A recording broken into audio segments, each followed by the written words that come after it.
ಕಡಿಮೆ ಸಿಬಿಲ್ ಸ್ಕೋರ್ ನಿಂದ ಸಾಲ ಕ್ರೆಡಿಟ್ ಕಾರ್ಡ್ ಅಪ್ಲಿಕೇಶನ್ ರಿಜೆಕ್ಟ್ ಆಗ್ತಾ ಇದೆಯಾ? ಇನ್ ಮುಂದೆ ಆಗಲ್ಲ.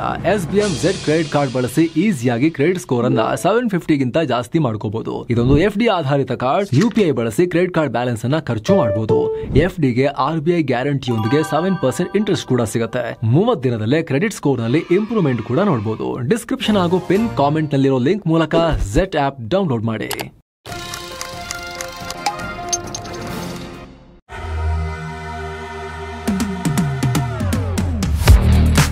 ಮಸ್ಕ್ ಮಹೀಂದ್ರಾಗೆ ಟಾಟಾ ಶಾಕ್. ಈ ಜಗತ್ತಿಗೆ ಬಂತು 4-wheel ಡ್ರೈವ್ ದೈತ್ಯ. ಒಂದೇ ಕಾರಲ್ಲಿ ಡಬಲ್ ಪವರ್. ಧೂಳೆಬ್ಬಿಸುತ್ತಾ Tata Harrier EV.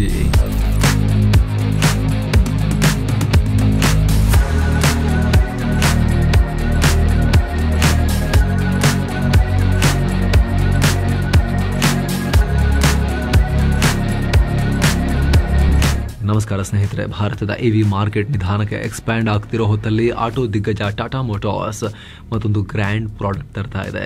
Game changer EV ಅಂತ ಕರೆಯಲಾಗ್ತಾ ಇರೋ ಹ್ಯಾರಿಯರ್ EV ತಗೊಂಬಂದು ಮಸ್ಕ್ ಮತ್ತು ಮಹೀಂದ್ರಾಗೆ ಹುಂಡೈನಂಥ ಕಂಪನಿಗಳಿಗೆ ಕೌಂಟರ್ ಕೊಡ್ತಾ ಇದೆ.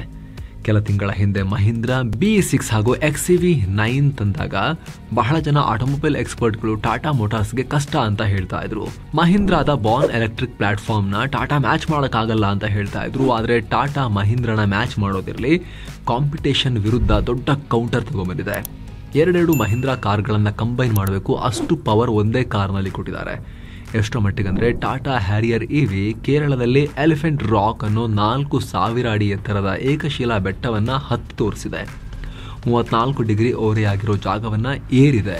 ಹೀಗಾಗಿ ಭಾರಿ ಸೌಂಡ್ ಮಾಡ್ತಾ ಇದೆ. ಅವರ ವಿಡಿಯೋ ಕೂಡ ರಿಲೀಸ್ ಮಾಡಿದ್ದಾರೆ, ಸಿಕ್ಕಾಪಟ್ಟೆ ವೈರಲ್ ಆಗ್ತಿದೆ. ಹಾಗಿದ್ರೆ ಹ್ಯಾರಿಯರ್ EV ಜಗತ್ತನ್ನ ರೂಲ್ ಮಾಡುತ್ತಾ?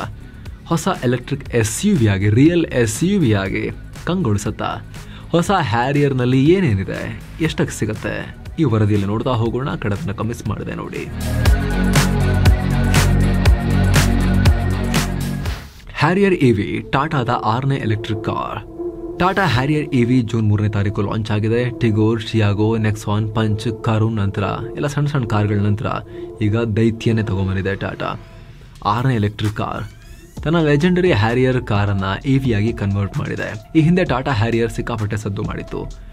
ಕಳೆದು ಹೋದ ಸಫಾರಿ, ಸ್ಟಾರ್ಮ್, ಆರಿಯಾ, ಹೆಕ್ಸಾಗಳ ನಂತರ ಟಾಟಾಗೆ SUV ವಿಭಾಗದಲ್ಲಿ ಮಾರ್ಕೆಟ್ನಲ್ಲಿ ದೊಡ್ಡ ಜಾಗ ಒದಗಿಸಿಕೊಟ್ಟಿದ್ದೆ ಹ್ಯಾರಿಯರ್.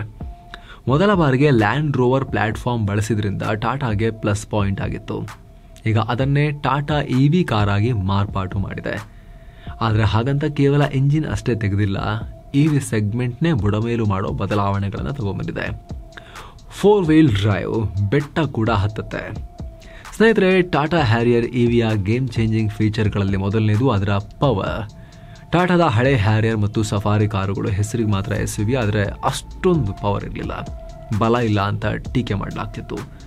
ಸಫಾರಿ ಕಾರ್ನಲ್ಲಿ ಫ್ರಂಟ್ ವೀಲ್ ಡ್ರೈವ್ ಕೊಟ್ಟು ಆ ಹೆಸರಿಗೆ ಟಾಟಾ ಅಪಮಾನ ಮಾಡ್ತು ಅಂತ ಟೀಕೆ ಇತ್ತು. ಹೀಗಾಗಿ ಟಾಟಾ ಈ ಸಲ ಫ್ರಂಟ್ ಬ್ಯಾಕ್ 4 ಚಕ್ರಗಳಿಗೆ ಪವರ್ ಕೊಟ್ಟು 4-wheel ಡ್ರೈವ್ನ ತಗೊಂಡ್ಬಂದಿದೆ. ಭಾರತದಲ್ಲಿರೋ ಬಹುತೇಕ EVಗಳು ಫ್ರಂಟ್ ವೀಲ್ ಡ್ರೈವ್.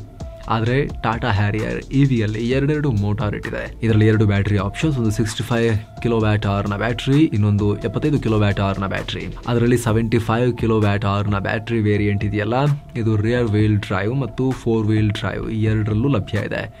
ಇದರಲ್ಲಿ ಫ್ರಂಟ್ ವೀಲ್ 150 bhp ಪವರ್ ಒದಗಿಸಿದರೆ, rear wheel 238 bhp power generate ಮಾಡುತ್ತೆ. ಎರಡು ಸೇರಿ 366 bhp ಪವರ್ ಮತ್ತು 504 Nm ಟಾರ್ಕ್ ಒದಗಿಸುತ್ತೆ. 0ಯಿಂದ 100ಗೆ ಕೇವಲ 6.3 ಸೆಕೆಂಡ್ ಸಾಕು. ಎಷ್ಟರ ಮಟ್ಟಿಗೆ ಅಂದರೆ ಈಗ ಆಲ್ರೆಡಿ ಹೇಳಿದಂತೆ ಏಕಶಿಲಾ ಬೆಟ್ಟವನ್ನು ಹತ್ತಿದೆ. 4-wheel ಡ್ರೈವ್ ವೇರಿಯಂಟ್ನಲ್ಲಿ ಬೂಸ್ಟ್, ಸ್ಪೋರ್ಟ್ ಮತ್ತು ಸಿಟಿ ಹಾಗೂ ಇಕೋ ಅಂತ 4 ಮೋಡ್ಗಳಿದ್ದಾವೆ. ಅದರಲ್ಲಿ ಬೂಸ್ಟ್ ಮೋಡ್ ಹಾಕೊಂಡು ಬೆಟ್ಟ ಹತ್ತಿಸಿದ್ದಾರೆ. ಈ ಬೆಟ್ಟ ಹತ್ತುವಾಗ ಕೊನೆ ಸ್ಟೆಪ್ನಲ್ಲಿ 34 ಡಿಗ್ರಿಯ ಸ್ಲೋಪ್ ಇತ್ತು, ಹತ್ತೋದಿತ್ತು, ಕ್ಲೈಂಬ್ ಮಾಡೋದಿತ್ತು. ಆದರೆ ಹ್ಯಾರಿಯರ್ ಅದನ್ನು ಹತ್ತಿದೆ. 25 ನಿಮಿಷಕ್ಕೆ 80% ಚಾರ್ಜ್. ಏನೋ 75 kWh ಬ್ಯಾಟರಿಯನ್ನು 120 kW ಚಾರ್ಜರ್ ಬಳಸಿ ಕೇವಲ 25 ನಿಮಿಷದಲ್ಲಿ 80% ಚಾರ್ಜ್ ಮಾಡಬಹುದು ಅಂತ ಟಾಟಾ ಹೇಳಿದೆ. 100% ಚಾರ್ಜ್ಗೆ ಒಟ್ಟಾರೆ 622ರಿಂದ 627 ಕಿಲೋಮೀಟರ್ ರೇಂಜ್ ಕೊಡುತ್ತೆ. ಇದರ ರಿಯಲ್ ವರ್ಲ್ಡ್ ರೇಂಜ್ 500 ಕಿಲೋಮೀಟರ್ ಮೇಲಿರುತ್ತೆ ಅಂತ ಹೇಳಿದೆ. ಅಂದರೆ ಒಂದು ಟೆಸ್ಟಿಂಗ್ ಮಾಡಿದಾಗ ಕೊಡೋ ರೇಂಜ್ ಇರುತ್ತೆ, ಮತ್ತು ರಿಯಲ್ ವರ್ಲ್ಡಲ್ಲಿ ಜನ ಬೇರೆ ಬೇರೆ ಥರ ಓಡಿಸ್ತಾರಲ್ಲ ಗಾಡಿನ. ಸೊ ರಿಯಲ್ ವರ್ಲ್ಡ್ನಲ್ಲಿ ಒಂದು 500 ಕಿಲೋಮೀಟರ್ ಅದು ಬಂದೇ ಬರುತ್ತೆ, ಮೇಲೆ ಇರುತ್ತೆ ಅಂತ ಕಂಪನಿ ಹೇಳ್ತಾ ಇದೆ. ವೆಹಿಕಲ್ ಟು ವೆಹಿಕಲ್ ಅಂದರೆ ಮತ್ತೊಂದು ಎಲೆಕ್ಟ್ರಿಕ್ ಗಾಡಿಯನ್ನು ಚಾರ್ಜ್ ಮಾಡ್ಬೋದು ಇದರಿಂದ. ನೀವು ಔಟಿಂಗ್ ಹೋಗ್ತೀರಿ ಅಂದರೆ ಐರನ್ ಬಾಕ್ಸ್, ಮಿಕ್ಸರ್ ಥರ ಗೃಹೋಪಯೋಗಿ ವಸ್ತುಗಳನ್ನು ತೊಗೊಂಡು ಹೋಗಿ ಇದು ಕನೆಕ್ಟ್ ಮಾಡಿಕೊಂಡು ಪವರ್ ಸೋರ್ಸ್ ಆಗಿ ಕಾರನ್ನು ಯೂಸ್ ಮಾಡ್ಬೋದು. Automatic parking, Tata Harrier EV level 2 ADASನ ಹೊಂದಿದೆ. ADAS ಅಂದರೆ ಗೊತ್ತಲ್ಲ, ಅಡ್ವಾನ್ಸ್ ಡ್ರೈವರ್ ಅಸಿಸ್ಟೆನ್ಸ್ ಸಿಸ್ಟಮ್.